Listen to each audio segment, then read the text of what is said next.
Darth Vader, the nigh unstoppable machine, fears no man. He rose to some of the greatest heights that Force users can achieve, and had almost no equals at the blade. For a vast stretch of time, he was one of the most dangerous men in the galaxy, and had only one superior, his master Palpatine.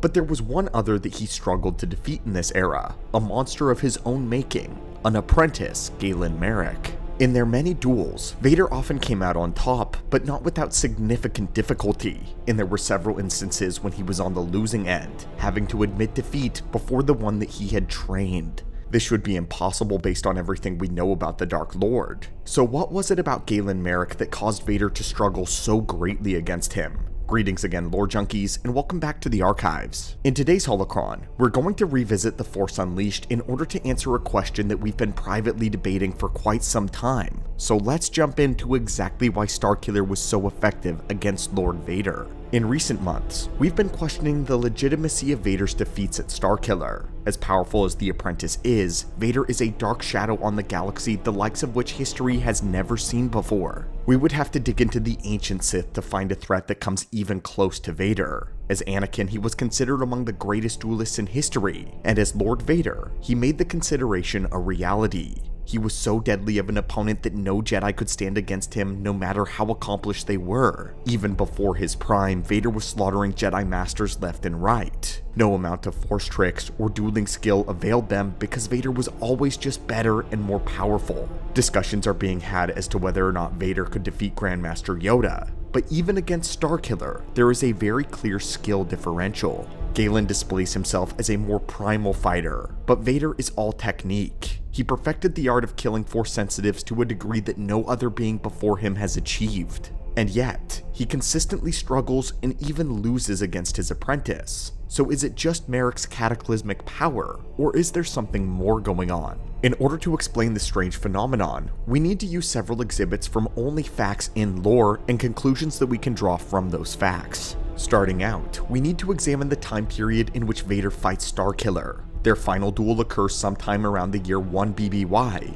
a time when Vader was not regularly fighting Jedi. The intensity of the purge had since dramatically waned, and only a few Jedi remained active in the galaxy at this time. Most of the Dark Lord's Jedi fighting glory days had occurred within the first few years of Order 66 and the Empire, hence when he found Galen in the first place. From several comics, we've been shown that Palpatine actually would actively encourage his apprentice to pull back from fighting Jedi. The purpose behind this was so that Vader could help Sidious run the Empire. Sidious believed that they had grown far beyond the Jedi, and that they should now only allow their ancient enemies to rot in hiding where they belonged. But Vader was obsessed.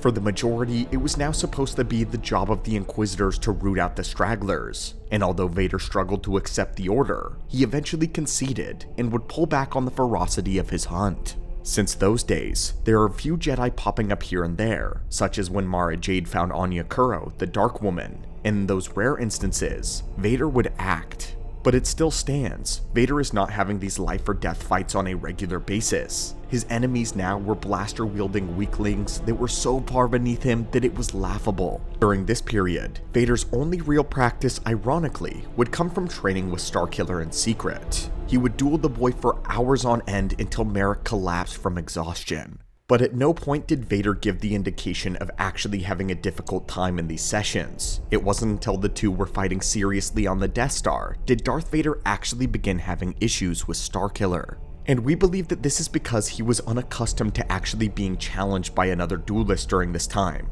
Regardless of Vader's superior technique and experience, he hadn't had to use those skills in quite some time. It's likely that he didn't believe that he would even need them against Starkiller, so a combination of being out of practice and having overconfidence. This idea of Vader being a bit out of practice is confirmed actually through several sources in the lore that we will speak on, such as his subject of Ben Kenobi in their final duel on the first Death Star, something that canonically happened very close to the events of The Force Unleashed. All of this is underscored by the facts that we know about Starkiller's own level of deep preparation. The Force Unleashed campaign guide says that Starkiller was more powerful than the Knights of the Clone Wars, and it was only due to Darth Vader's own immense power, as well as his superior skill and technique that allowed him to stop Galen. It wasn't that Vader had trained Galen in the traditional art of Jedi combat. he went far beyond it. He had trained Galen Marek to destroy, and that this was the true method from which he would embody combat entirely. He used Proxy, a simulacrum training droid with the ability to holographically take on the form of various Jedi and Sith. This particular Proxy droid was advanced enough to simulate the program templates of styles of lightsaber combat efficiently, and using a system of magnets and repulsor lift elements, it could simulate telekinesis as well. Vader had programmed the droid with his own vast knowledge of Jedi from his previous life as Anakin, including his own former master, Obi-Wan Kenobi. Of course, Vader had an extremely intimate knowledge of Obi-Wan's form, so we know that Proxy could simulate the Jedi Master's blade work to close perfection. But it goes even further than this. Vader programmed the droid to not only be a sparring partner, but to be a murderer. The Dark Lord specifically engineered Proxy to kill Galen Marek.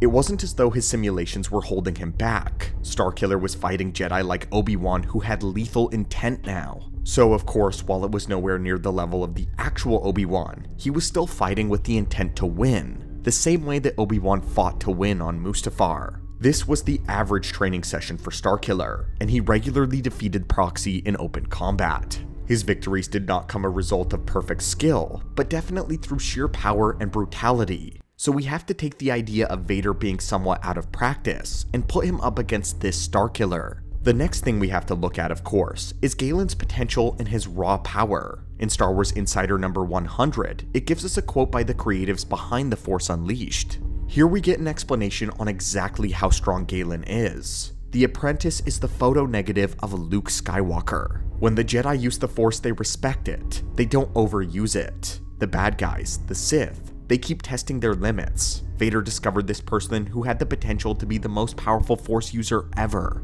He's up there with the top tier. He's extremely powerful. Vader has trained him in such a way that he just kept pushing his limitations, seeing how far he could use the Force. So where a normal Jedi may use the Force to trick his way past a few stormtroopers, the Apprentice will use the Force to bring down an adjacent building on top of all of them. He's extremely confident in everything that he does. He's been trained by Vader to be an assassin, to be an unstoppable force. The creatives approach Galen Marek, making him the direct negative of Luke Skywalker, who George Lucas said to have inherited the potential of his father Anakin. And we have quotes from Darth Sidious stating that Starkiller could have been his equal or even surpass him. This doesn't just put Starkiller in a unique category or conversation. This puts him among the most powerful Force wielders in the entirety of the lore potential-wise. We're talking the potential of characters like Palpatine, approaching the level of Anakin Skywalker and of Valen. Because he's populated in an era with other extremely powerful Force sensitives, his power is often eclipsed. Galen Marek was a once-in-a-millennium being who was born with the insane potential like someone like Revan. However, the difference between Galen and those that come before in his potential is actually how it was utilized. Galen was pushed to his limits and beyond by Vader. Vader became obsessed with Galen's power and wanted to see how far it could reach. And so he encouraged, and he even tortured Galen to break as many of these limits as possible. Vader was training Galen to be a battering ram for when he would eventually overthrow Sidious, and with how powerful Vader knew his master was, he couldn't take any chances. Marek had to be his secret weapon. However, he apparently did not plan for the event that his weapon would backfire, and on the Death Star, Vader realized all too late that while he had the technique and the experience, that he had created a monster that could overpower him in his current state. This neatly brings us to our next exhibit, Vader's condition. As truly powerful as Galen Marek is, both the Force Unleashed novels reveal to us that he struggled immensely against his master, something that doesn't always come across clearly in the game. Vader always seems to be one step ahead. In the book, Galen describes that even at his best, he only ever seems to be playing on a battlefield that Vader has designed, and can only seem to match him blow for a few minutes. This tells us that while their potential is similar, it doesn't fully compare. However, their own output ability is different. What we mean by output, of course, is how much raw strength they can generate and mobilize, how much raw energy they can generate at any given moment without collapsing their body.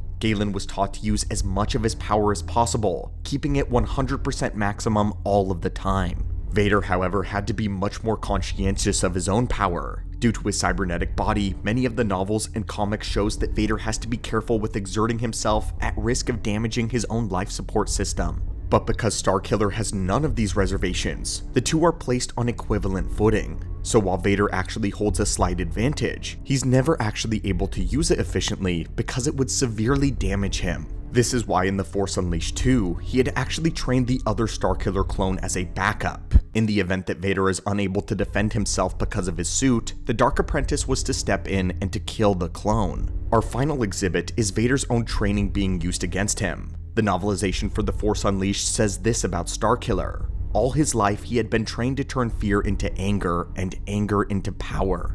The fear that Vader inspires has traditionally been one of the strongest weapons used against his foes. He perfected the art of unmatched, which Dooku often employed and taught to Anakin.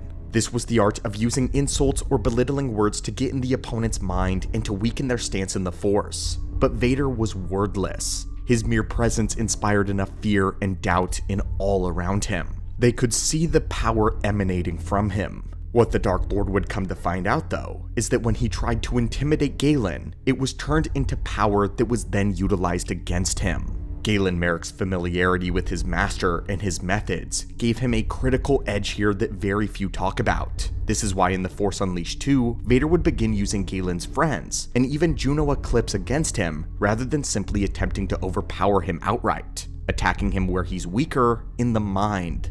And finally, when Darth Vader fought Starkiller on the Death Star, he wasn't simply facing the boy that he had trained. Galen had learned many new tricks in his absence, and he would face his master another time as a more balanced Force wielder, someone who had tapped more into the gray.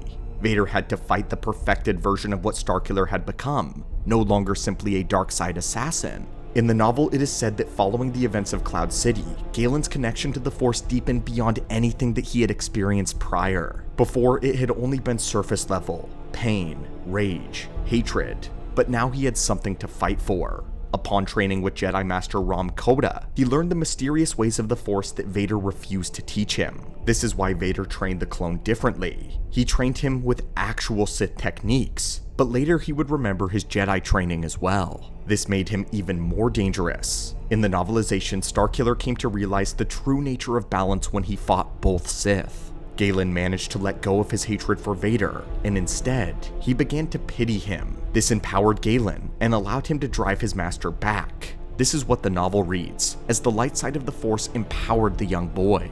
For the first time, Galen understood that one did not come in two shades only, dark and light, distinct and combative, never meeting in the middle to form gray. Those were ideals, and ideals existed solely for philosophers and theoreticans to argue over. In the real world, dark and light coexisted in varying proportions. Nothing was ever static. Thus, this former Jedi Padawan could turn to the dark side after a lifetime of serving the light, and she could just as easily turn back to the light afterward if she survived.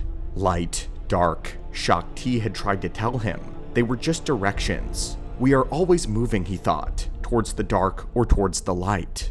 It's impossible to stand still. Some, like Darth Vader and the Emperor, had been descending through the dark side for so long that the light must have become a faint and a distant memory. Some hovered eternally in that gray, never entirely choosing a side. There were, in fact, no actual sides, just the direction in which one happened to be moving. It was all relative. Coming to that understanding gave Galen Marek a new kind of strength. Finding the balance, the gray as even Galen puts it, allowed him to surpass what Vader believed was the only avenue left to power. And Galen gained the strength to not only overcome his master, but then to even match the power of Darth Sidious, something that likely Vader didn't even think was possible. In all three of these exhibits, it is our evidence as to why Vader struggled so heavily against his own apprentice. But we also thought it is important to mention one other thing. In The Force Unleashed 3, it was intended to be revealed that Vader had been holding back the entire time in the previous two installments. The reason this is undisclosed, but likely, is because he was hoping to push Galen to greater heights so that he could eventually overthrow Sidious. In fact, the last game was going to see Palpatine throw Vader aside, and he was actually going to be a playable character for a time. It was a risky plan, since it almost cost Vader his life more than once, but it seems that at one point in time, the Dark Lord was willing to risk it if it meant that Galen could one day overthrow Sidious. but we can't really count this officially a part of continuity since The Force Unleashed 3 was never produced, and unlike the other cancelled properties, Lucasfilm has not confirmed its unreleased content yet. Everything we actually know about the third game comes from quotes from the creatives and Sam Witwer from interviews and podcasts. So at this point in time, we have to consider that Vader was genuinely having a difficult time against Starkiller, and you can use these explanations as reason behind why. Or you could always align with the Force Unleashed 3 take, the fact that he was holding back in the previous 2 installments. We would love to hear what continuity you prefer. But anyway guys, what do you think? Do you accept our reasoning, or do you believe in the Force Unleashed 3's explanation that Vader was holding back the entire time? Let us know your thoughts and debate points in the comments down below. And as always, thank you so much for joining us in today's Holocron and in the archives. And as always, may the Force be with you.